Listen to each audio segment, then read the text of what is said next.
Question number 8, 8वां question है। हमें x का मान निकालना है और y मैट्रिक्स का वैल्यू दिया है 3, 1,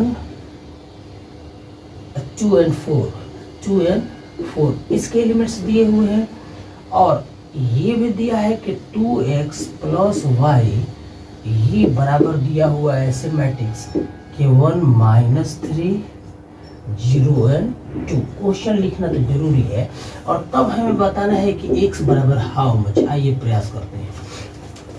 हम y को इधर ले जा सकते हैं तो लेफ्ट साइड में हमारा क्वेश्चन ऐसे होगा कि 2x बराबर हो जाएगा कि 2x बराबर इधर राइट साइड में मैट्रिक्स है 1 0 -3 2 और माइनस y को इधर ले जाएंगे तो माइनस हो जाएगा और y मैट्रिक्स है, इसके एलिमेंट्स है 3 1 2 and 4। आइए हम इसको कैलकुलेट करते हैं। तो ये 1 में से 3 गया तो -2 और 0 में से 2 गया तो ये भी -2 और -3 से 1 गया तो -4 और 2 में से 2 गया तो ये -2 में से 4 गया तो -2 और -2। तो हम x बराबर माइनस यहाँ ये 2x बराबर -2 को कॉमन कर ले तो यहाँ आ जाएगा 1 और यहाँ 2 और ये 1। तो ये 2 से 2 क्रॉस हो गया तो x मैट्रिक्स का वैल्यू आ गया इस तरह से -1 1 2 and 1। तो हमने यहाँ पर x का मान इस तरह से निकाला। अगला क्वेश्चन नंबर 9 है जिसमें x और y दोनों के वैल्यू हमें निकालने हैं और दिया हुआ रिलेशन जो है उसको लिखते हैं, कैलकुलेशन करते हैं। दिए हुए रिलेशन पर से हमें x और y का वैल्यू लेना है। क्वेश्चन नंबर 9 है। आइए इसको भी करते हैं। सारे क्वेश्चंस को करना है, जहाँ जैसा है वहाँ पर हम वैसे करेंगे और मेरा प्रयास है कि आपको क्लैरिफाई कर दूँ, वे आउट समझा दूँ बस। और मुझे लगता है कि आप जरूर समझ रहे होंगे। हमने कोशिश तो की है पूरा। 1 0 3x है, यहाँ 3 और x है और ये बराबर है प्लस है यहाँ और इसके एलिमेंट्स दिए हुए हैं y है 0 है और यहाँ 1 और 2 1 and 2 है बराबर दिया हुआ है। बराबर ये ऐसे दिया हुआ है कि 5 and 6 और 1 and 8 एलिमेंट्स दिए हुए हैं। इस तरह से हमें x और y का वैल्यू लेना है। तो आइए पहले 2 से हम यहाँ पर काम करते हैं कि 2 से हर एक एलिमेंट को मल्टीप्लाई करके ये कॉरेस्पॉन्डिंग एलिमेंट से प्लस करते हैं।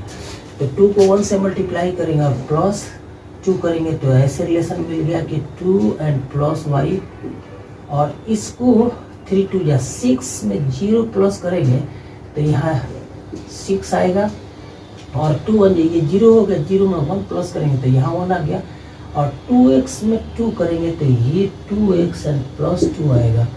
तो हमने लेफ्ट साइड के एलिमेंट्स को प्लस कर दिया और ये बराबर है 5 6 1 and 8 के।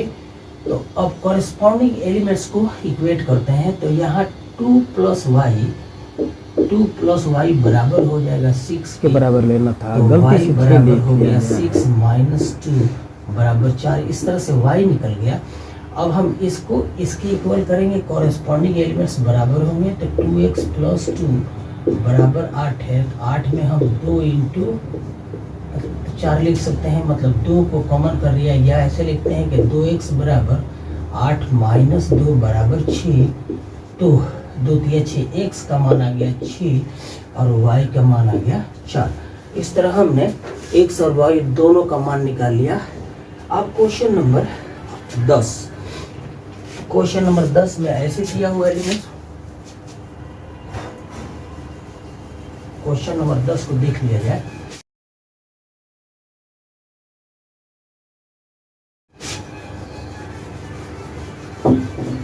क्वेश्चन नंबर 10 कुछ ऐसे है।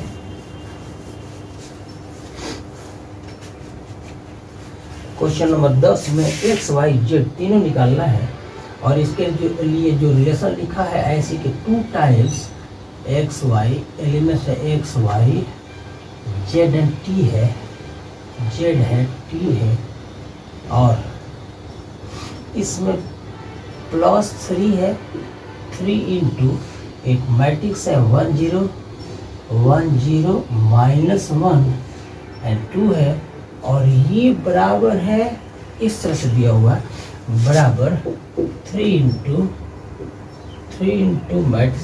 मैट्रिक्स 3 5 और 4 6 4 and 6 ये दिए हुए एलिमेंट्स। आइए सिंप्लीफाई करते हैं इसको। एक्स वाई जेड जो भी है वेरिएबल उनका मान 2 से x को मल्टीप्लाई करेंगे 1 को और 3 से प्लस करेंगे तो यहाँ एलिमेंट आ गया 2x + 3 और ये 2 को z से मल्टीप्लाई करके 3 माइनस हो जाएगा, मतलब यहाँ 2z एंड -3 हो जाएगा। फिर 2 को y से मल्टीप्लाई तो 2y और इसमें 0 प्लस करेंगे 3 0 0 तो 2y आएगा। 2 को t से मल्टीप्लाई करके 3 दूना 6 लिखेंगे तो 2t एंड प्लस 3 दूना 6। इस तरह से ये बराबर आ गया 3 से सबको मल्टीप्लाई कर देंगे तो 3 3 का 9 5 3 15 4 3 यहाँ 12 और 6 3 18। अब कॉरेस्पॉन्डिंग एलिमेंट्स को इक्वेट करते हैं तो 2x + 3 ये बराबर है 9 के तो 2x बराबर 9 - 3 बराबर 6 आ जाएगा, मतलब x का मान आ गया 2 3 6। अब इसको इक्वेट कीजिए 15 के तो 2z बराबर हो जाएगा 15 + 3 बराबर 18 तो z का मान आ गया 9। अब 2y को 12 के बराबर लिखेंगे तो 2y बराबर है 12 तो y का मान आ गया 6 और यहाँ पर इसको इक्वल करेंगे 18 के 2t + 6 बराबर 18 है तो 2t बराबर 18 - 6 मतलब 12 आ गया, इसलिए t का मान 2 6 12 6 आ गया। इस तरह से हमने एक्स वाई जेड और टी सारे वेरिएबल्स का मान निकाला। अगला क्वेश्चन नंबर 11। आइए क्वेश्चन नंबर 11 करते हैं। इसमें एक्स वाई 2 वेरिएबल हैं और इनका मान निकालना है। तो पहले देखते हैं कि रिलेशन किस तरह से दिया है और मैं आशा करता हूं कि आप क्वेश्चन को बहुत आसानी से समझ रहे होंगे। क्वेश्चन में कोई दिक्कत तो है नहीं, बस सिंप्लीफाई कर रहा हूँ। उस समय केयरफुली अगर वॉच करते हैं तो मुझे नहीं लगता है कि दिक्कत होगी। क्वेश्चन नंबर 11 ऐसे दिया हुआ कि x टाइम्स और मैट्रिक्स दिया है उसके एलिमेंट 2 3 है और प्लस है कि y टाइम्स दूसरा मैट्रिक्स जो दिया है उसके एलिमेंट्स -1 एंड 1 है और ये बराबर दिया हुआ है इस तरह से कि 10 एंड 5 इस मैट्रिक्स के एलिमेंट्स और तब हमें x y का मान निकालना है। आइए क्वेश्चन करते हैं। 1 से 2 को मल्टीप्लाई करते हैं तो 2x हो जाएगा और इसमें प्लस करेंगे -y को तो ये -y आ जाएगा और दूसरा 3x एंड प्लस कर देंगे y। बात समझ रहे हैं? हमने क्या किया कि हमने x से दोनों एलिमेंट्स को मल्टीप्लाई किया है, यहाँ y से दोनों एलिमेंट को मल्टीप्लाई करके कॉरेस्पॉन्डिंग एलिमेंट्स को जोड़ दिया तो ये रिलेशन आएगा। तो निश्चित रूप से ये बराबर हो जाएगा 10 और 5 के। तो पहला इक्वेशन ऐसे आ गया कि 2x - y बराबर 10 है तो हम कह सकते हैं कि 2x - 10 और बराबर y आ गया। तो y के बदले इतना लिख सकते हैं हम। इस तरह से हमने यहाँ पर इक्वेट किया, ये 2x - y बराबर 10 के हो गया और 2x - y बराबर ये 3x + y बराबर 5 के हो गया। तो हमारे दो रिलेशन ऐसे आ गया 3x + y बराबर है 5 के। अब दोनों रिलेशंस को हम जोड़ देते हैं तो एक प्लस से माइनस कट जाएगा। 5x का मान आ गया 15 के तो x बराबर 5 या 15 मतलब x का मान 3 आ गया। अब हम इस x का मान किस रिलेशन में रख लेते हैं? पहले में रख लेते हैं तो 2x पहला रिलेशन है 2x - y बराबर 10 के है और x के लिए यहाँ पर 3 रखेंगे तो 3 दूना 6 माइनस वाई बराबर हो जाएगा 10 की। तो 6 माइनस 10 बराबर वाई हो गया, या ये बराबर -4 के हो जाएगा। तो x का मान 3 आ गया और y का मान -4 आ गया। तो दिए हुए रिलेशन में से हमने x और y दोनों वेरिएबल का मान निकाल लिया। अगला क्वेश्चन नंबर 13 है और क्वेश्चन नंबर 12 है, और इसमें भी ऐसे रिलेशंस दिया हुआ। आइए यहाँ भी हम मान निकालते हैं। क्वेश्चन नंबर 12 है। क्वेश्चन नंबर 12 को देख लिया जाए। आइए इसको भी करते हैं, सारे क्वेश्चंस को करने हैं, आज छोड़ना नहीं। क्वेश्चन नंबर 12 देखिए, रिलेशन क्या दिया है। रिलेशन कुछ ऐसे दिया है कि 3 टाइम्स, और मैट्रिक्स है ऐसे कि x z y w y and w बराबर है। रिलेशन ऐसे है, बराबर है कि x 6 -1 and 2w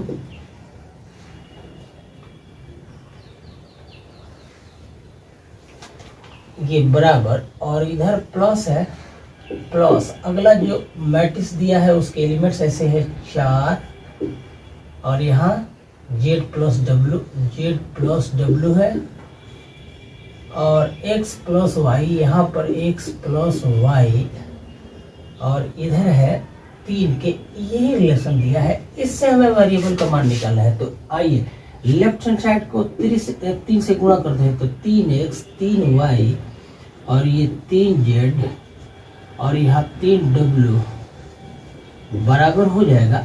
corresponding elements को लिखते हैं। क्वेश्चन नंबर 12 बराबर x प्लस 4 हो जाएगा, ये x प्लस 4, और यहाँ 6 प्लस मतलब x प्लस वाई प्लस 6 हो गया, और ये z प्लस w एंड -1 है, और यहाँ पर w,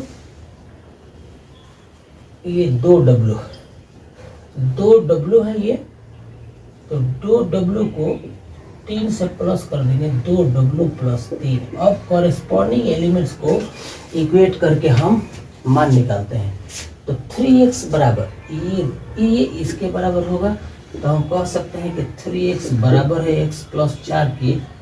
तो इससे रिलेशन आ गया कि 3x माइनस x बराबर 4। तो 2x बराबर 4। तो x का मान आ गया, ये आ गया 2, और 3y। इसको हम इसके बराबर इक्वेट करते हैं। तो 3y बराबर हो जाएगा x प्लस वाई प्लस 6, और x का मान यहाँ 2 रखते हैं तो ये आ जाएगा 2 प्लस 8। तो y को लेफ्ट साइड लाएं तो 3y माइनस वाई बराबर 8, इसलिए y का मान ये 8 है। तो y का मान 4 आ गया। अब हम 3z बराबर हो जाएगा, पहले इसको लिखते हैं, w को निकालते हैं। ये हम इसको इसके बराबर लिखते हैं। तो 3w ये बराबर हो जाएगा 2w प्लस 3 के। तो w का मान आ गया 3, और अब बच गया ये कौन बच गया, ये बच गया 3y को नहीं 3z को इसके बराबर लिखते हैं। तो ये हो जाएगा 3z बराबर z प्लस w -1। तो 3z माइनस z बराबर w का वैल्यू 3 आया है, तो 3 - 1 मतलब 2z बराबर 2 आ गया। तो z का मान 1 आ गया। इस तरह से हमने